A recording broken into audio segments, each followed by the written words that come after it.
ISO in pool markets, isn't it? And we have also seen yesterday, in particular, what are the activities of ISO in pool markets on a timeline, isn't it? We have seen, we have divided the timeline into real time, 24 hours ahead,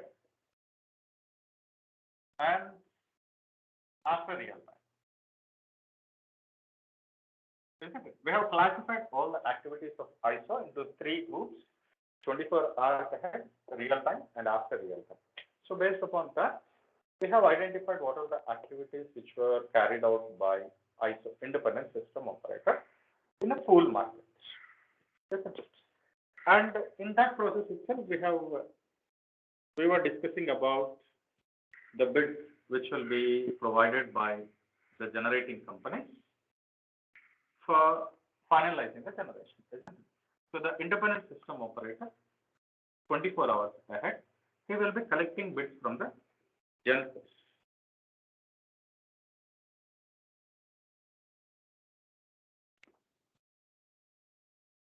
These are very helpful in finalizing the market clearing price, isn't it? That is what we have discussed. And yesterday, we were discussing about what was the information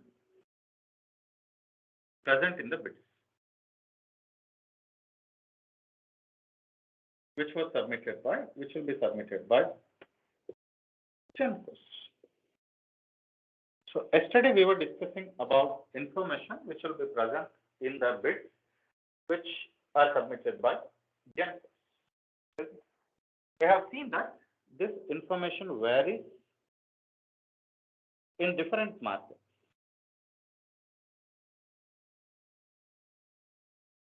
The most common information will be price, availability, or minimum and maximum generation capability, what I can say.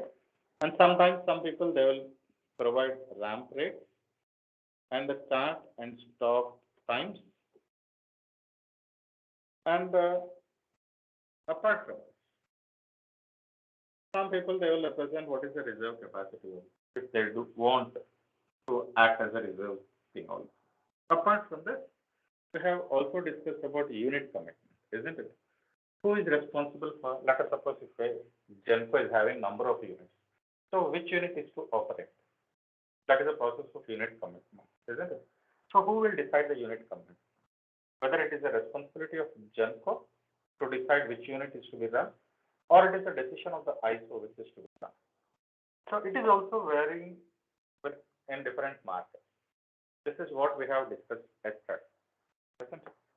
And we have also discussed that there will be a concept of market settlement, isn't it? Which is done by the Independent System Operator after real time.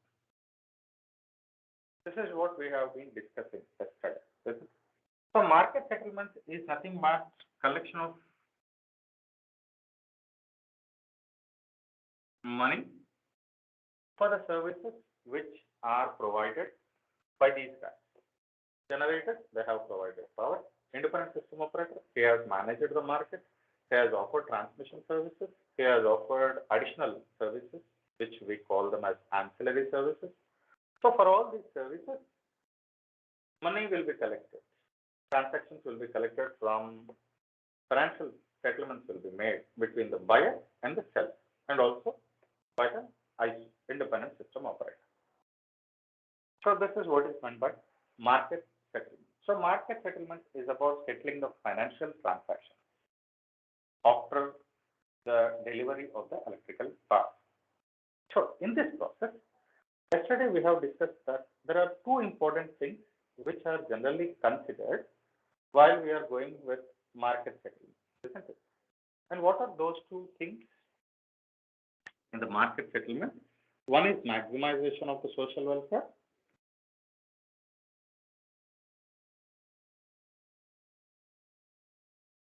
This was the first approach, and the second approach is minimization of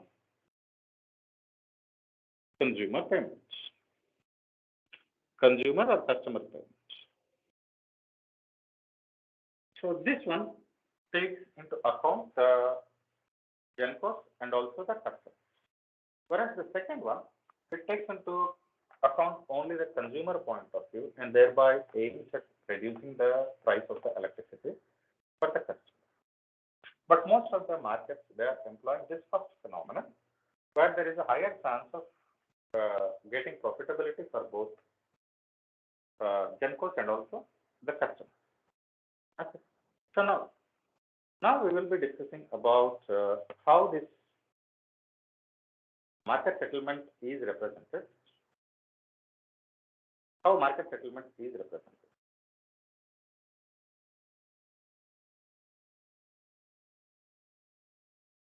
Before going for how this market settlements are represented and how social welfare is calculated basically, before going further, let us today discuss about two different types of pool markets. We have discussed about them in the last class, last but one class also, at the start of our unit number 2. But I will give you a simple glimpse about two different structures of pool market, types of pool market. Based upon the options, whether received from the buyer side or from the seller side, pool markets are often classified into double auction pools and single auction pools. There is another classification also, isn't it? We have discussed another classification in unit number 1. What is that? Future market, current markets, or what we call it as spot market. In spot markets, again, day ahead markets, hour ahead markets, and real time market. This is based upon the delivery of the generation, on what time you are going to have your electricity. So this is based upon the time.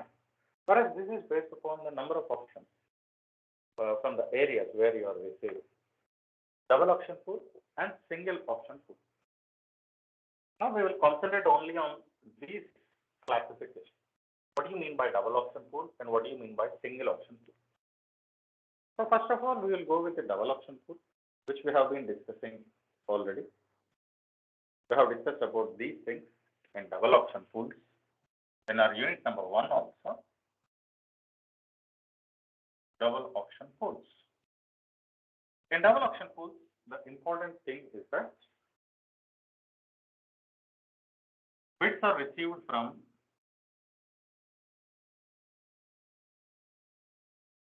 both sellers and buyers.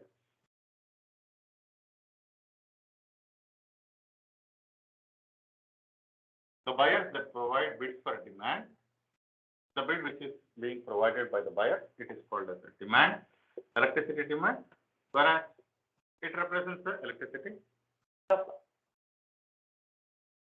Okay. Now, how the system price is defined? System price is determined. The procedure, first of all, point number 1, after collection of the bids,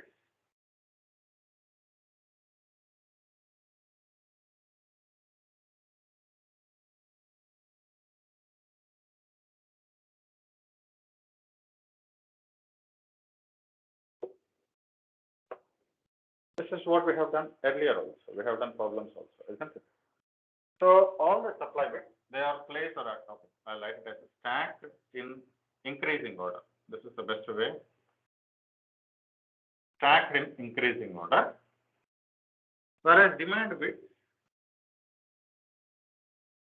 they are stacked in decreasing order.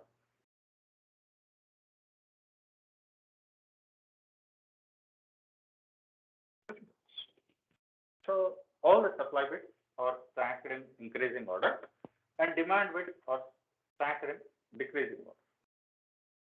isn't it? And this one is called as a supply curve, and it is the graph between supply in megawatts versus price, rupees per megawatt hour. Isn't it? Okay, this is also megawatt hour. Okay, and whereas this one is demand curve, where you will be having demand, energy demand,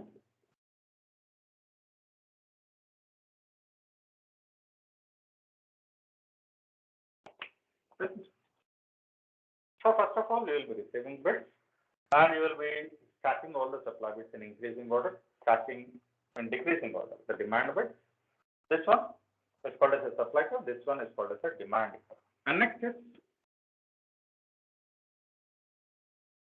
intersection of two curves.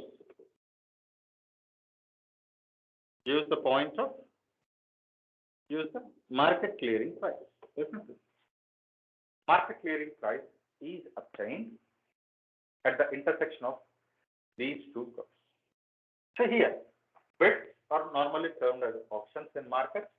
Auctions are received from the supply side and also from the demand side. So that's why these are called as double auction power. Okay, these are called as double auction power.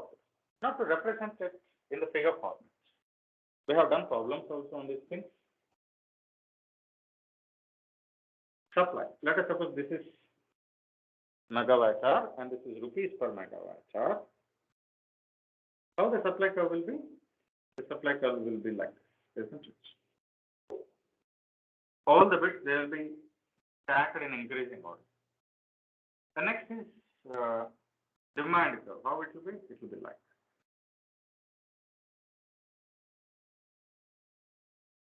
this is supply curve and this is demand. And this is called as MC.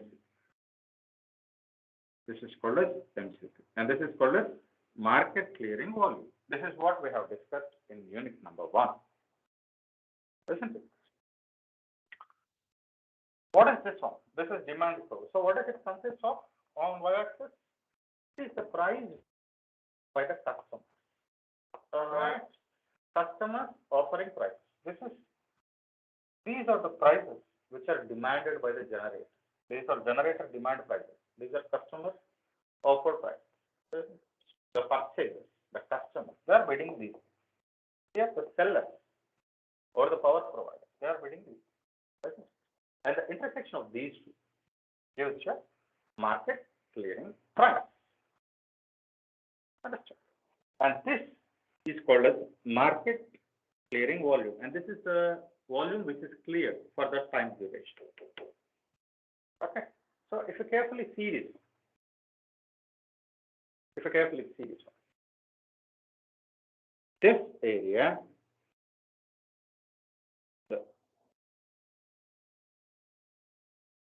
this is the benefit which the customers have got, because the customers who are ready to pay this much amount of money, they have got electricity at MCP only.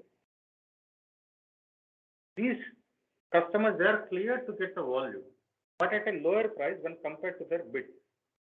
So this is the thing which is gained by the customers, isn't it?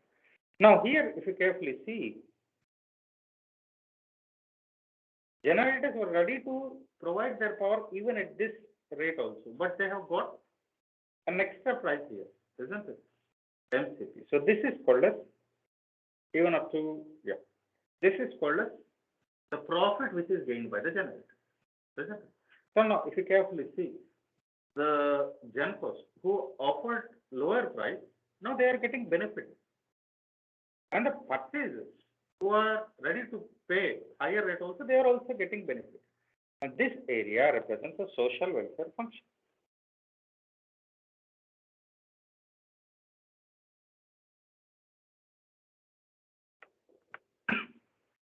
And this area represents the social welfare function. Understood now? So what is your target now? Your target is in maximizing this area, and particularly maximizing this profit. You are supposed to increase the benefits to the customer, isn't it? So in that case, now we will see how to define a social welfare function for this one. Okay. So I hope you have now understood what do you mean by double option function, double option path, and how MCP is determined in this one. What was the example for this one? I mentioned, right? Node pool was, we have discussed two things, right? One is Node pool and the other one is the UK pool. Node pool is an example of double option path. Okay. So how the social welfare function is defined in this one?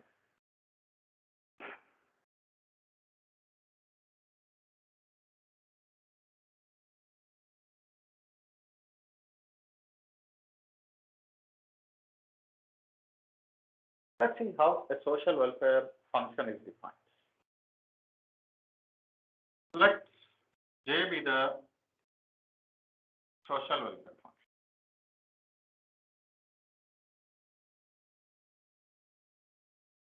An objective is to maximize J. This is our objective. Okay. Now, there are bids which are received from the buyers and also from the sellers, right? Let's there be, now there are both buyers and sellers, right? So I'm taking that there are n number of supply bids. Now I'm assuming that there are n number of supply bids. And each supply bid, let us suppose it is having with the bid price of selling, I will represent it as BPS. And each supply is having its own bid price of selling, isn't it? Which is being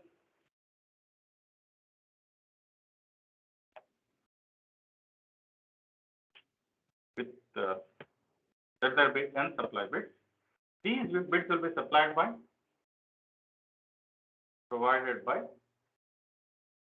Genesis, isn't it? With generation capability.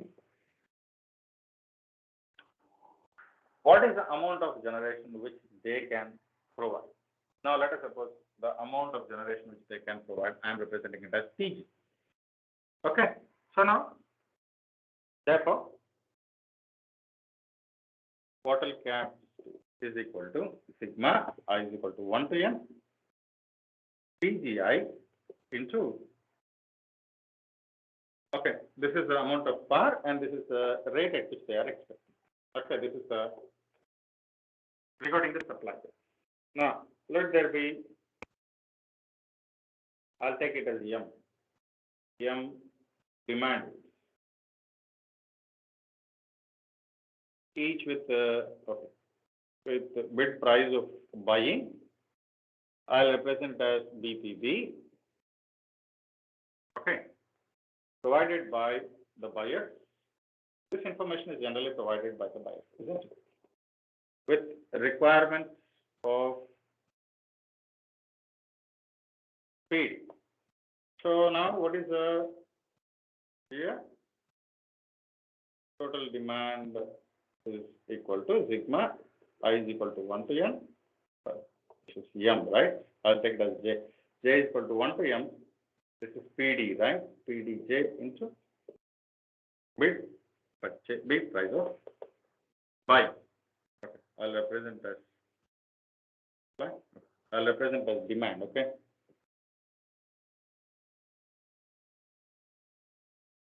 BPD, okay. So now J is defined as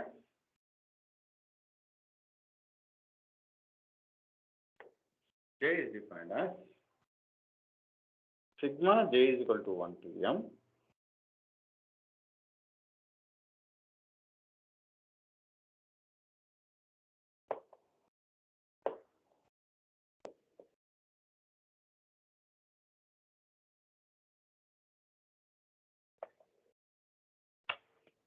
is what it is being defined.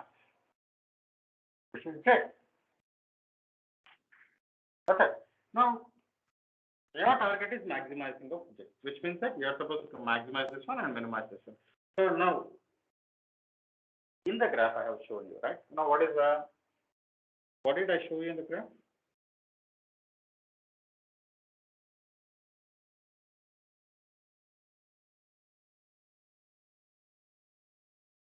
What did I show you? That this is the area, right? This is the market clearing price. And what did I show you? This is the area, right?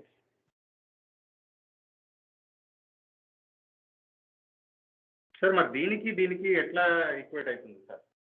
నేను చెప్తాను sir. ఇప్పుడు what is the first one? Now if I am considering only the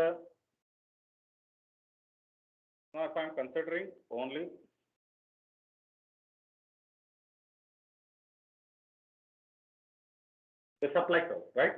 Supply curve, let us suppose నాకు market clearing price ఇక్కడ వచ్చేసింది నాన్న. So what is the area between this one? What is the area between this one? This is the area, right? ఇదే కదా? Sure, ఇది కాదు.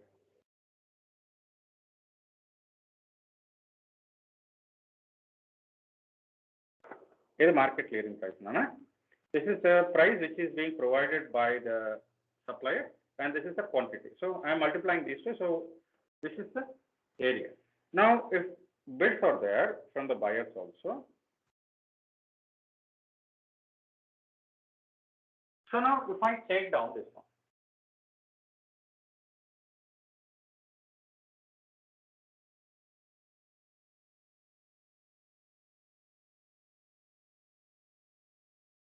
I am just drawing this curve to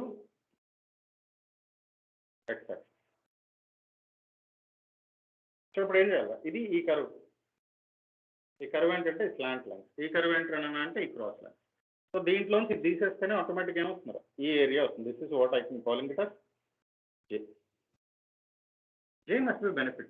J must be large, because if J is large, these guys are getting profit, these guys are getting profit. So our concept must be maximizing the social welfare. And how it is applied? Sigma this one minus sigma this. Okay, this is what is social welfare function, and this is where how it is applied. And this is the concept of double option power. I hope you have now understood what does it mean by double option power. Now we will move ahead to the next topic called as single option power. Okay. Let's see how this social welfare function is achieved in single option power.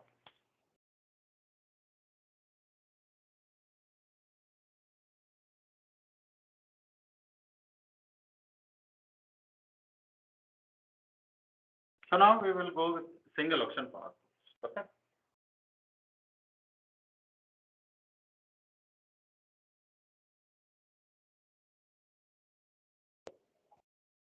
In single option power pools,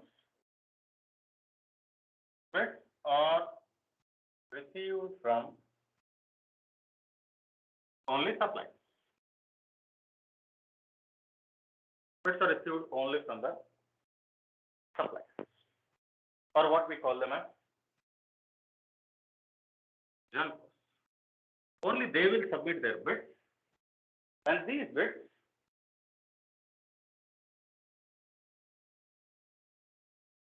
are stacked in increasing order of their price.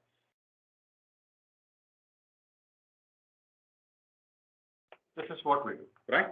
Bids are stacked in increasing order of the prices, isn't it? Now, sir, మరి bids ఒకటే వచ్చినాయి. Supply bids are received, and these are stacked like this. And this is megawatt hour, and this is rupees per megawatt hour. And how to determine the price now? Demand is forecasted. Demand bids are not received there. Demand is just forecasted by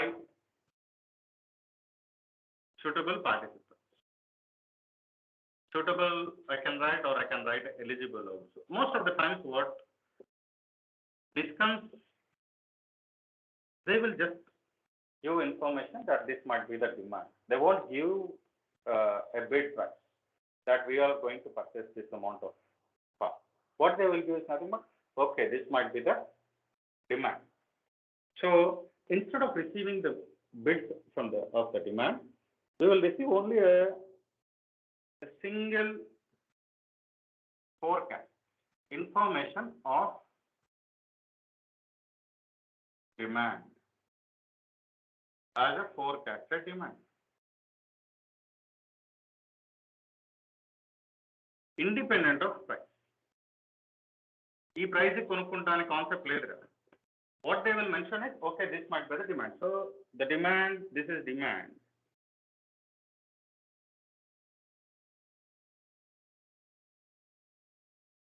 And the intersection of these two, this is called as a system marginal price. Intersection of supply curve and demand forecasting curve. ఇక్కడ అందుకనే demand curve అని రాయకుండా demand forecast curve అని రాస్తాం. Use the system marginal price. And so this system marginal price, additional prices also will be added to finally fix the pool purchase price. Pool purchase price will be finalized. So now if you carefully see, is there any probability or are there any chances for the customers to get benefited in this one? Are there any chances for the customers to get benefited in this one? Anybody? So what is the J area here? Only this J area is here.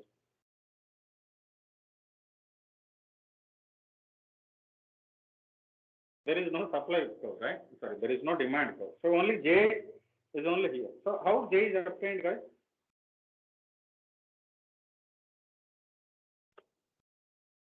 Now this is actually J, right? So how J is obtained? J is now, similarly the derivation remains the same.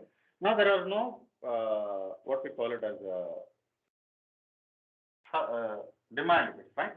So normally if there were demand bits, what we would have written, sigma J is equal to 1 to M and PD of I, and what we have written there? Anybody remember? We have mentioned, I think, BPD, bid price of demand, minus the sigma I is equal to 1 to M, PG of I, and our target was maximizing of J, right? But here if you carefully see, are there any bidding prices from the demand? Now these are not present, right? So it is not available. So you do have only this one. Maximize J, which is equal to minus of sigma I is equal to 1 to N, CGI into BPS of I. Or if I remove minus, what I can write here? Minimize. So whatever this curve is there, you lower this one, then the maximum benefit will be achieved by the GENCOs. Here, customers don't have their opportunity to get the things which they require. Okay. So this is this type of pool. This is a power pool, right? Where every GENCO has an opportunity to come to a common place and sell their power. But the fact is that the customers don't have an opportunity to come to a common point and purchase power. Isn't it? The customers don't have an opportunity to come and buy the power. Only the sellers they have the opportunity to enter the pool and sell their power. This type of pools are called a single option power, where you are experiencing, where you are receiving options only from the GENCOs, only from the seller. So what we have learned so far regarding all this. So what we have seen today? We have seen today, what do you mean by single option power pools? What do you mean by double option power pools? And what do you mean by social welfare function? And how it is to be achieved. So, what is our conclusion? Our conclusion is very simple. ISO is very crucial, right? ISO is very crucial in pool market. It has so many things. What is a few of things are? He collects the bids, right? Simulations, he performs some simulations, and he finalizes the price of the electricity. He provides transmission service, and he provides ancillary services also. And finally, he completes the settlements also. So that's why ISO is very crucial in pool market. He must be independent. He must not have any discrimination towards anyone. Isn't it? And there is a huge set of activities which ISO will do. Large set of activities.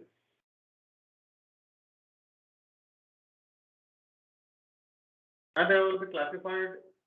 It's not only about working in the real time, it's about working 24 hours ahead, real time, and also after real time also. So ISO has a lot of activities. And there are two different types of pools. One is double option power pool, and the other one is a single option power. Double option power pool where everybody gets benefited. The customers do have the chance of providing their bid, participating in the auction. Whereas in case of single option power pool, only the GenCos, they will be provided with a facility of offering bids of their generation capacity. So that's what we have learned today. Anything else?